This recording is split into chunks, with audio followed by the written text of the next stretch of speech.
Espace TV, le 22h.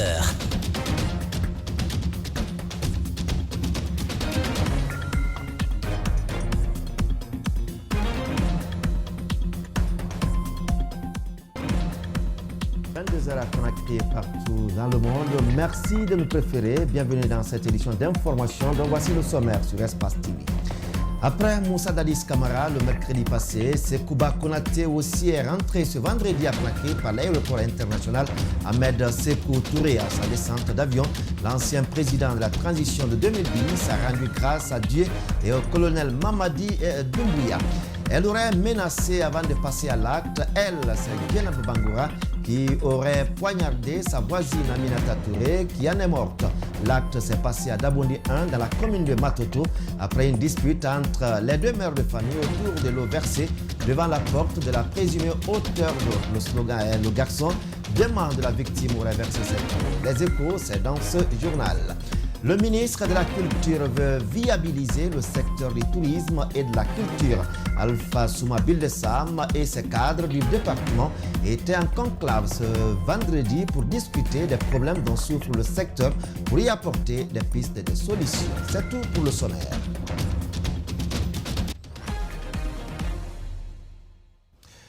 Une fois encore, bonsoir. Après 11 ans d'exil forcé, l'ancien président de la transition de 2010 a fait lui aussi son entrée ce vendredi soir à Conakry. Le général à la retraite, Sekouba Konaté, arrive à Conakry après un bref séjour la semaine dernière dans son village Sana, dans Kankan, avant de retourner à Bamako pour entrer par voie aérienne.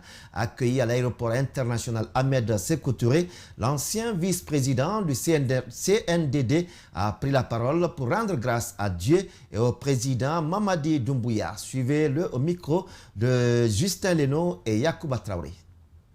Après une dizaine d'années d'exil entre le Maroc, l'Éthiopie, les États-Unis et la France, j'ai compris que nul n'est bien que chez soi.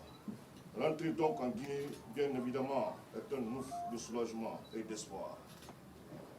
Pour ce geste ô combien patriotique, permettez-moi d'adresser mes sincères remerciements au président de la République, chef suprême des armées, pour son ouverture d'esprit et son sens élevé de responsabilité. Au cours de ma vie, je me suis toujours consacré à la paix et à la stabilité de notre pays. J'ai parié sur l'idéal d'une société libre et démocratique dans laquelle tout le monde vivrait ensemble en harmonie et avec des chances égales. Je demande aux Guinéens de rester derrière le colonel président Mamadi Doumbouya, car il incarne le renouveau, l'espérance et l'union sacrée. Je vous remercie.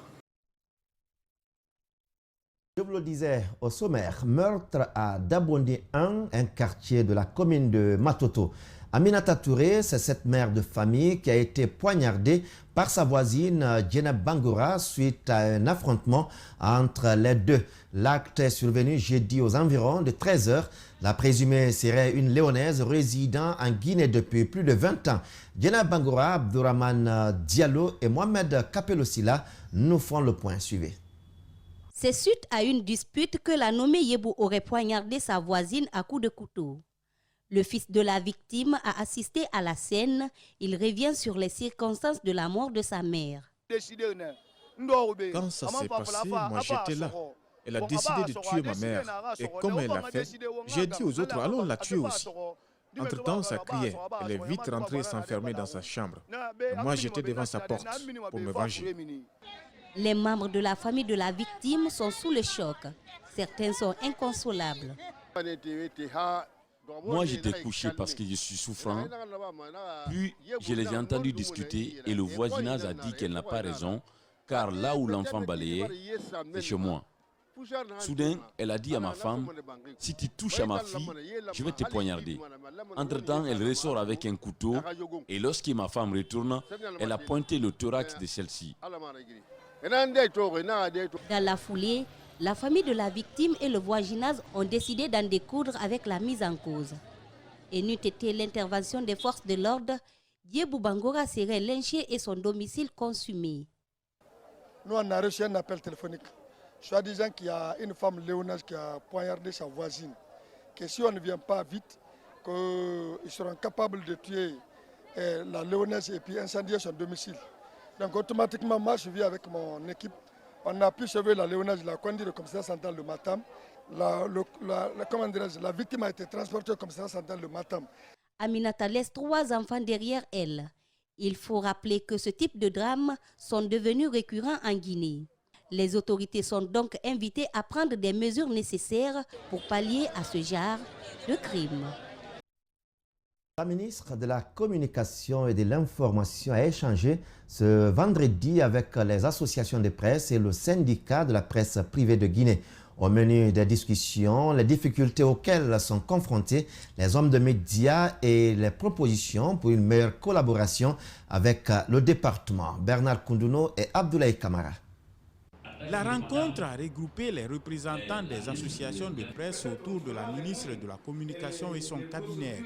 Rose Poula Pissemou est venue échanger avec les acteurs du secteur afin d'évaluer et analyser les différents problèmes pour mieux organiser la presse guinéenne.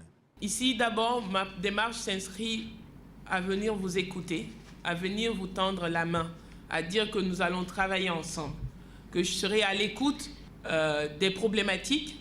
Je serai là pour que nous puissions travailler dans une cohésion. Dans cette démarche, les responsables des associations de presse et syndicalistes ont tour à tour exposé les difficultés qu'ils rencontrent, dont entre autres l'interprétation de la loi L002 sur la liberté de la presse en Guinée. La L002, qui aujourd'hui, après 11 ans d'exercice, nous avons remarqué sur le terrain qu'elle a des insuffisances. Mais toute initiative allant dans le sens d'amender, il faudrait que les associations, les journalistes, pour être plus général, soient associés. Et deuxièmement, c'est la loi sur l'accès à l'information publique et aussi la loi sur la cybersécurité et la protection des données à caractère personnel. Le cas du gel du compte bancaire du groupe Dioma Media a largement été débattu. Comme promis par la ministre, quelques heures après la fin de la rencontre, le président de l'URTELGUI a annoncé sur sa page Facebook le dégel du compte partie salaire. Il faut noter qu'aux dernières nouvelles, ce compte a été dégelé en partie pour les salaires. Comparé aux mines, le tourisme est un secteur pourvoyeur de devises et d'emplois. Mais dans les pratiques en Guinée, c'est l'un des départements le plus dépourvu en moyens pour son bon fonctionnement. Aujourd'hui, le nouveau ministre et ses cadres ont rencontré les acteurs intervenant dans le secteur du tourisme. Les problèmes ne manquent pas et les pistes de solutions sont également proposées. Mamadou Sadio Baldé nous fait le point. Alpha Souma a pris le temps d'égrener tous les problèmes qui minent le secteur du tourisme. Les causes, les conséquences pour tous les acteurs intervenant d'abord, ensuite l'État. Tous doivent se mettre ensemble pour apporter des solutions. Son département envisage. Alors il est urgent de procéder à la restructuration du secteur hôtelier public en examinant les dossiers des réceptifs encore dans les portefeuilles de l'État. Il s'agit généralement d'établissements vétustes et mal gérés. Pour atteindre ces objectifs, le ministre et ses cadres vont sortir des chantiers bâtis et innovés. Le tourisme écologique et la création guideront leurs actions. Mais pour y parvenir, il faudra vaincre les problèmes de personnes. L'objectif à atteindre est de professionnaliser le secteur, de développer un tourisme responsable, écologique, mais aussi un tourisme d'affaires qui vient se coller à un artisanat qu'on va développer aussi à travers le textile, à travers les savoir-faire, à travers ce qu'on appelle l'industrie culturelle créative. Il s'agit aussi de joindre à tout cela le côté artistique et culturel, parce que tout est lié, tout est emboîté. Il s'agit pour nous de trouver des points de jonction et puis nous pouvons travailler sans problème. Mais il faut déjà qu'on élimine les problèmes de personnes et qu'on mette en avant les problèmes de structure et d'institutions. Tous les départements sectoriels sont impliqués dans la concrétisation des actions du ministère. Dans un trimestre, la Guinée pourrait recevoir des touristes. Il promet une gestion saine des retombées financières. Nous devons recevoir dans les mois à venir, peut-être au mois de mars, on va dire une centaine de touristes qui vont venir dans le cadre d'un rallye. C'est la deuxième fois qu'ils passent en Guinée. La première fois, ils sont venus, ça a été géré de manière opaque par certains agents de mon département. Cette fois-ci, nous avons mis la forme, nous avons signé une convention de partenariat avec eux. Tout est dedans et à la fois le contrat et les chiffres. Là où va l'argent, à quelle banque, etc. Les guides touristiques, les propriétaires d'hôtels, la directrice nationale de l'Agence nationale de spectacle et certains cadres du département se prononcent sur les problèmes et solutions pour l'épanouissement du secteur. Et ils sont au micro de Mamadou Sadio Baldé. Dans la profession, on a le droit d'organiser d'organiser des soirées ou d'organiser des événements dans nos établissements. Mais quand un service chargé de faire des spectacles, une agence agréée de faire des spectacles, quand il loue nos établissements, en aucun cas, on peut venir avec des factures, nous déposer en disant que vous devrez payer ces factures-là. On va maintenant sortir du mythe. Nous demandons 3 millions pour les activités qui sont accueillies dans les hôtels par soirée. Sur 500 millions, vous payez 3 millions seulement à l'État. C'est un scandale, ce n'est qu'en Guinée que c'est possible. Un guide touristique, c'est celui qui aime d'abord les localités où il exerce son métier de guidage, mais qui connaissent les réalités culturelles, historiques et touristiques de localité où il exerce son métier. Ce n'est pas fait pour n'importe qui. Dans ces différentes structures, que ce soit les restaurants, que ce soit les bars, que ce soit les nightclubs, que ce soit les grands hôtels, le service n'est pas comme cela. Donc il faut impérativement qu'on s'y mette dans la formation d'abord. Vous comprenez? Parce que tout investisseur d'abord est touriste avant d'être investisseur. Le département de l'environnement, des eaux et forêts vient de boucler des jours de travaux sur l'exploitation forestière en Guinée.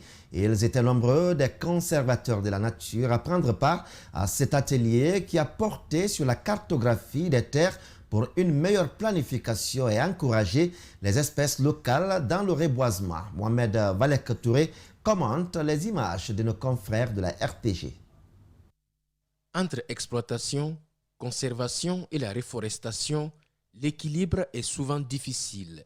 Des acteurs de l'environnement soucieux du problème ont pendant 2 jours examiné la situation tout en proposant une meilleure cartographie des terres en vue d'encourager les conservateurs de la nature pour le reboisement.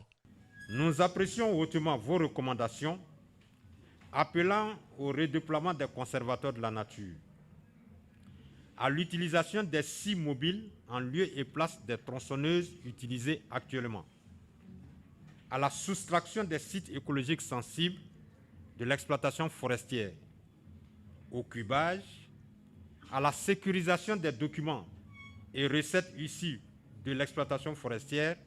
À l'issue des débats entre les acteurs du secteur, un diagnostic est posé et des pistes de solutions proposées. Un plan d'action de mise en œuvre des recommandations à court, moyen et long terme a été aussi envisagé. Les prochains mois seront déterminants pour savoir si les propositions faites sont traduites en actes concrets sur le terrain. L'administration forestière s'est engagée d'identifier les zones d'exploitation, mais aussi octroyer à chaque exploitant agréé une zone d'exploitation qui va être subdivisée en assiettes de coupe.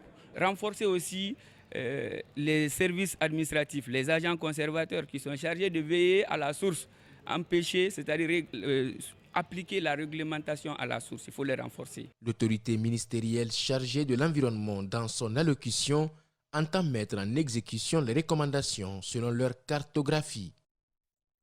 Parlons toujours environnement, cette fois avec la gestion et la transformation des ordures, une préoccupation des populations et des PME. Si la capitale Conakry paraît reluisante par endroits, force est de noter que les ordures ne sont pas recyclées et les structures de transformation disparaissent à petit feu, faute de moyens et d'accompagnement de l'État.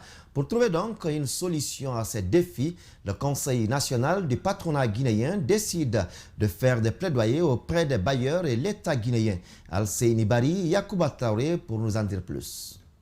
Conakry produit 1600 tonnes d'ordures par jour et près de 8435 emplois directs sont créés dans ce secteur. La quasi-totalité se trouve dans la pré-collecte répartie au niveau de la CONAG. Pourtant, ces structures sont en train de mourir de leur belle mort, faute de moyens et d'accompagnement. Dans le cadre de la valorisation, il faut retenir qu'il y a des PME qui font des charbons, il y a des PME qui font des pavés, des dalettes, il y a des PME ici qui font, n'est-ce pas, des biodigesteurs. Il y a tellement de filières ici qui sont créées, des sacs, des emballages biodégradables. Mais il faut retenir qu'ils ne sont pas aidés ni subventionnés. Tous les fonds que nous parlons ici en Guinée, ces PME-là n'ont pas accès à ces fonds-là. Donc, pour nous, aujourd'hui, il faut faire le bilan. Comme nous sommes dans un processus de refondation, de rectification et de repositionnement, c'est une occasion aussi pour nous de nous exprimer, d'attirer l'attention ici des autorités par rapport au potentiel qui existe en Guinée, de faire quelque chose parce que ceux qui pleurent sans se faire entendre sont nombreux par rapport à ceux qui pleurent en se faisant entendre. Le Conseil national du patronat guinéen, dirigé par Habib Anne, s'investit dans le cadre de leur accompagnement et fait des plaidoyers en leur faveur. Quand vous entendez les décès, l'être humain d'abord est un décès. Parce que nous produisons le décès tous les jours. Donc, je connais cette équipe-là quand j'étais à l'Assemblée nationale. Ce qu'on n'a pas pu faire là-bas, soyez rassurés qu'ici, on va vous accompagner et nous allons dire au gouvernement de vous accompagner. La porte, elle est grandement ouverte, surtout la nouvelle génération qui est devant moi. Au-delà de la promotion de l'emploi que procure la gestion et le recyclage des ordures, la lutte contre l'insalubrité rime avec la santé. Le choléra, Ebola, paludisme, bien de maladies proviennent des ordures. 358 tonnes de produits périmés et impropres à la consommation ont été détruits ce vendredi sur un site dans la sous-préfecture de Wonkifon, préfecture de Koya. C'est un acte du ministère du Commerce, de l'Industrie, des petites et moyennes entreprises à travers l'Office national de contrôle de qualité. C'est le ministre du Commerce lui-même qui a coordonné l'opération. L'objectif est de protéger la santé des consommateurs. Reportage Justin Leno, Djibril Kabak Kamara. Une chargeuse en action creuse un énorme trou au milieu de nulle part. Nous sommes dans la préfecture de Koya. Ici, des camions alignés sont remplis de produits impropres à la consommation, composés entre autres de la mayonnaise, du jus et autres. À tour de rôle, les camions vident leur contenu. La machine détruit les produits périmés avant de les drainer dans cet espace. La destruction, n'est-ce pas, de tous ces stocks saisis, ça va se dérouler en 2 temps, aujourd'hui et demain. Le mode opératoire, ça sera la dénaturation. Nous allons écraser, comme vous voyez, et procéder à l'enfouissement du stock. Ces produits périmés sont d'une capacité de 358 tonnes. Ils ont été saisis au cours de l'année à Conakry et à l'intérieur du pays.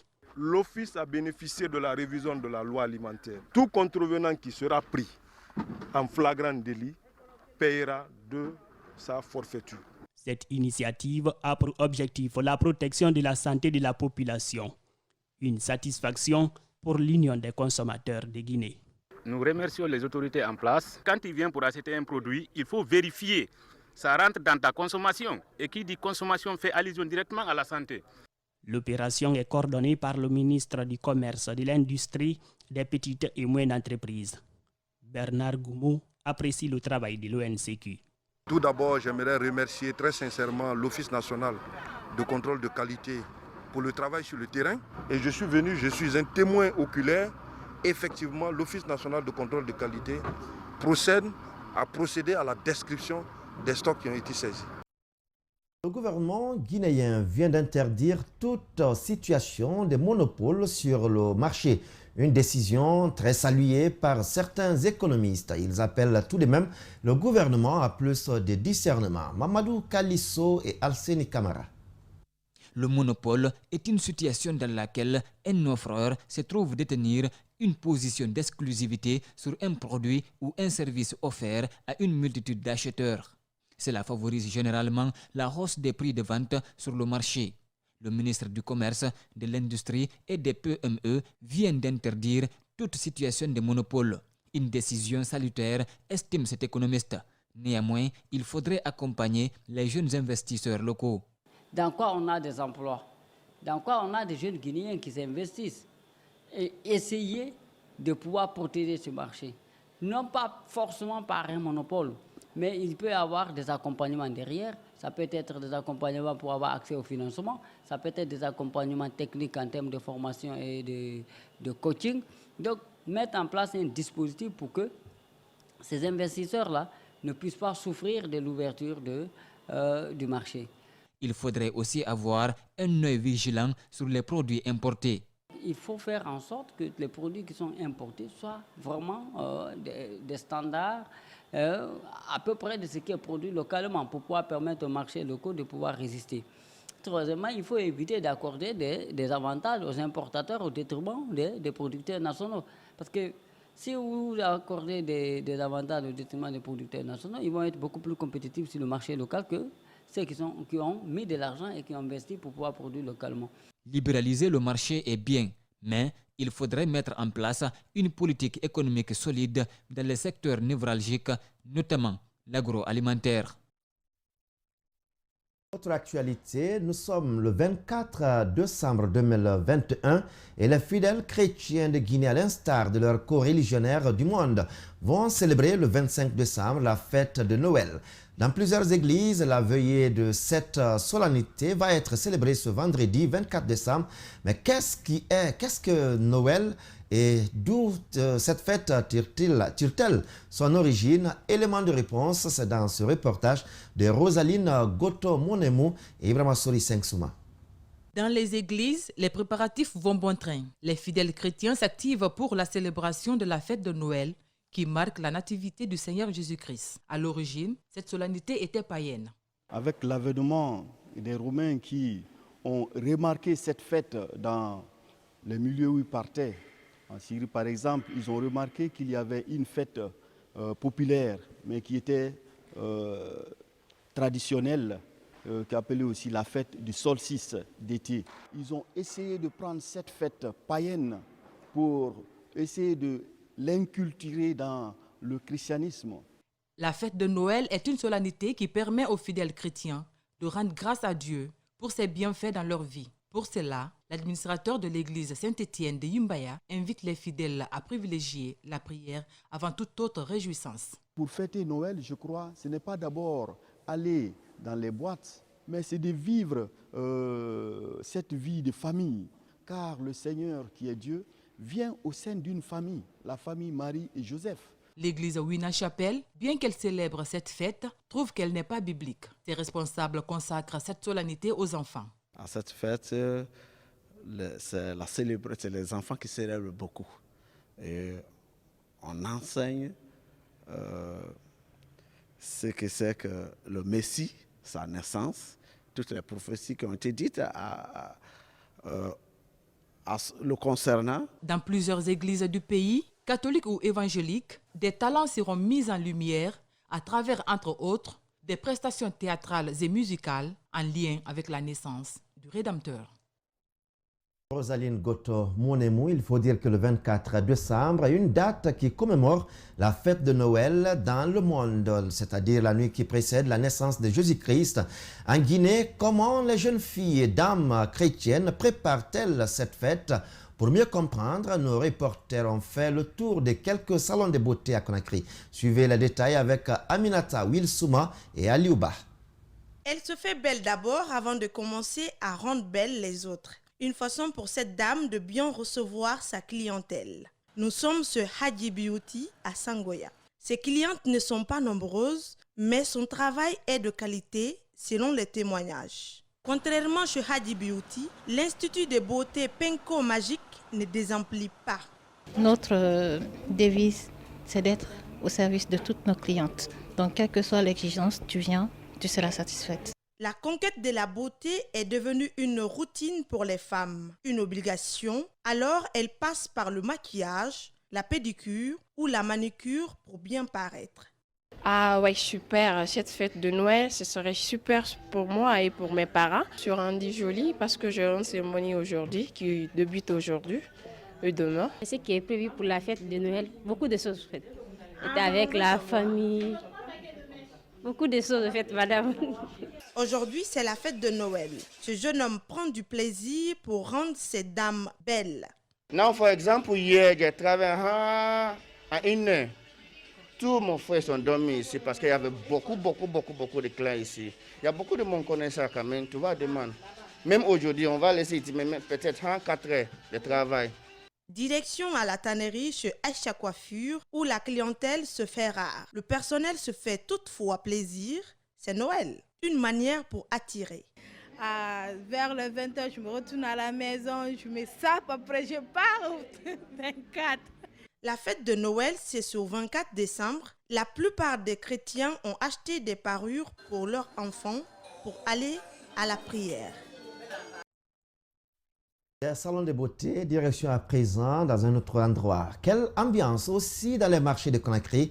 Nos reporters Marissa Kamara et Ibrahima Sori Souma ont sillonné quelques-uns. Suivez les détails. Noël, c'est la fête chrétienne qui célèbre la naissance de Jésus-Christ. Moment de réjouissance, les fidèles chrétiens veulent paraître beaux et s'offrir de meilleurs repas. C'est aussi le moment bien indiqué pour faire plaisir aux enfants. Cette femme est attirée par ce sapin, mais il y a des images et s'il faut de la discussion en offre, elle ne peut débourser 830 000 francs guinéens, donc elle change d'avis. C'est le Noël. Cette fois-ci, rien ne va, mais au moins les cadeaux pour les enfants, on est venu pour acheter ça. Comme c'est le cas, ces derniers temps à Madina, aucune affluence véritable n'est constatée. Même constat dans ce marché. Cette vendeuse revend de multiples échoppes de décoration. Elle raconte les difficultés, pas de clients. Mais là, c'est difficile. Il n'y a pas de l'argent. Quand on a acheté les marchandises, difficilement les gens vont acheter les marchandises. Tu vas dire, tu vas convaincre les gens. Madame, on va acheter ça là, c'est bon, c'est bien. Difficilement, il va acheter les marchandises. En là, c'est dur. Noël, c'est d'abord cette nuit, ensuite demain dans les églises, pour louer la naissance de Jésus-Christ. Marissa Kamara, il faut dire que la fin d'année approche à grands pas. Cela ne laisse pas insensible le ministère de la Sécurité et de la Protection civile. Sa direction générale a pris des mesures en déployant des agents dans les lieux de culte et de loisirs. Ceci pour la sécurité des personnes et de leurs biens pendant ces jours de fête. On suit le général Malik Kone qui est au micro de Djibril Bah. Dans le cadre de la sécurisation et de la circulation des personnes et de leurs biens pendant les festivités de fin d'année, et ce, sur toute l'étendue du territoire national, particulièrement dans la capitale Conakry et ses environs, la Direction générale de la police nationale, sur instruction de Monsieur le ministre de la Sécurité et de la Protection civile, a déployé ses fonctionnaires de police dans tous les lieux de culte, les lieux de loisirs, les grands carrefours et autres lieux sensibles regroupant du monde du 23 décembre 2021 au 5 janvier 2022. Un dispositif de sécurité est mis en place avec un plan détaillé.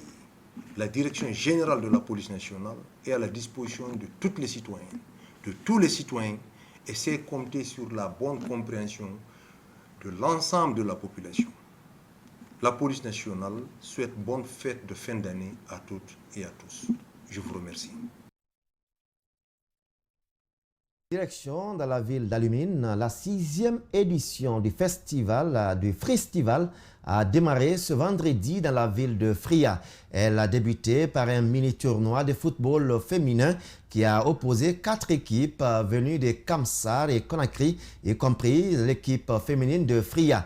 À l'affiche de cette première journée, l'académie de Kamsar a dominé au tir au but l'équipe de Sombori. Alseni Tamoura, Idriss Abari et Aboubakar Keke Bangoura sont nos envoyés spéciaux. De la formation qui a tenté de redresser. C'est à travers cette compétition sportive dédiée aux jeunes filles que les organisateurs du festival ont lancé cette année les activités de cet événement en présence de plusieurs autorités de la ville de Fria. Ce mini-tournoi est une innovation dans cette 6e édition, explique le vice-commissaire général du festival. On a jugé utile de diversifier un peu les activités du festival pour qu'on enlève dans la tête des gens que le festival c'est seulement le concert. Il y a toute une activité lucrative, sportive, théâtrale. Après les 90 minutes du temps réglementaire soldé par un score d'un but partout, L'académie de Kamsar a remporté la manche au tir au but.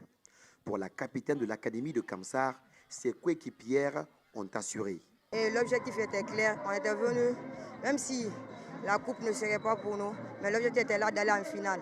Donc les filles ont assuré, la motivation est là, la détermination et on a respecté les consignes des coachs. Voilà, aujourd'hui, on a atteint les objectifs fixés, donc je suis fier de l'équipe, je suis fier des encadreurs aussi.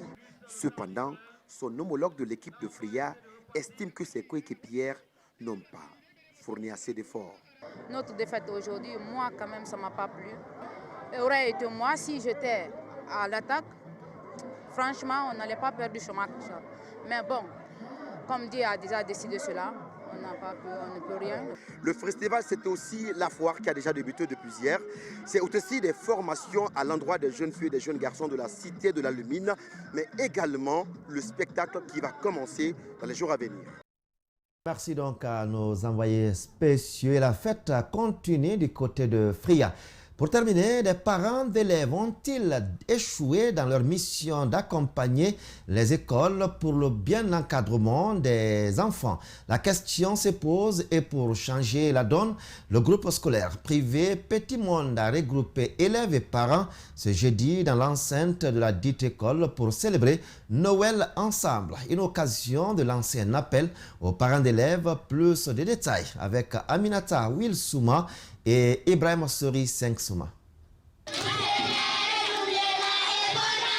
Ce n'est pas une première que le groupe scolaire Petit Monde organise une journée spéciale dédiée à la célébration de Noël. Divertir les enfants pour une émancipation socio-professionnelle et culturelle sont en quelque sorte les objectifs visés. Nous avons sollicité fêter à l'école parce qu'il y a beaucoup d'enfants qui ne sont pas avec leurs parents. Mais c'est une occasion pour nous de vraiment mettre ces enfants-là dans les familles. Parce qu'ils se retrouvent avec les amis, les autres parents et nous les encadreurs. Alors donc c'est pour cela que nous avons sollicité l'organiser ici à l'école. Pour mieux passer le message, chaque enfant est venu accompagné de ses parents ou tuteurs. Une façon pour les encadreurs de s'entretenir avec eux sur les principes et règlements intérieurs de la dite école et créer plus de connexion entre parents et l'encadrement, mais aussi avec les enfants. Oui, je suis en contact avec l'encadrement, avec l'encadreur. Chaque fois, on vient, on demande le niveau des enfants et on nous fait le compte rendu à chaque moment. L'école, franchement, est à féliciter. Puisque quand je prends ma première fille qui fait la grande session, elle a un niveau pour moi très extraordinaire. Offrir des cadeaux aux enfants, c'est également l'une des préoccupations du directeur du groupe scolaire Petit Monde. En fait, les parents n'ont qu'à accepter, instruire les enfants. Mettre un enfant au monde, c'est un projet. L'enfant, c'est un projet. Il faut l'entretenir pour qu'il devienne quelque chose. Donc, à tous ceux qui ont des enfants, qui disent déjà papa, maman, vraiment, je les encourage à trouver des écoles qu'il faut pour les mettre dans ces écoles. Jérémy Yombuno, dans son allocution, a attiré l'attention des parents sur le suivi des enfants, tant à l'école qu'à la maison. Car l'avenir d'une nation repose sur les épaules de la génération montante. Vous nous avez regardé à Eriko, à Leluma, à Diankana et Kalfamoria à Kankan. Merci de nous choisir et on se retrouve demain quand il sera encore 22h. Mais les programmes continuent sur Espace TV. Au revoir.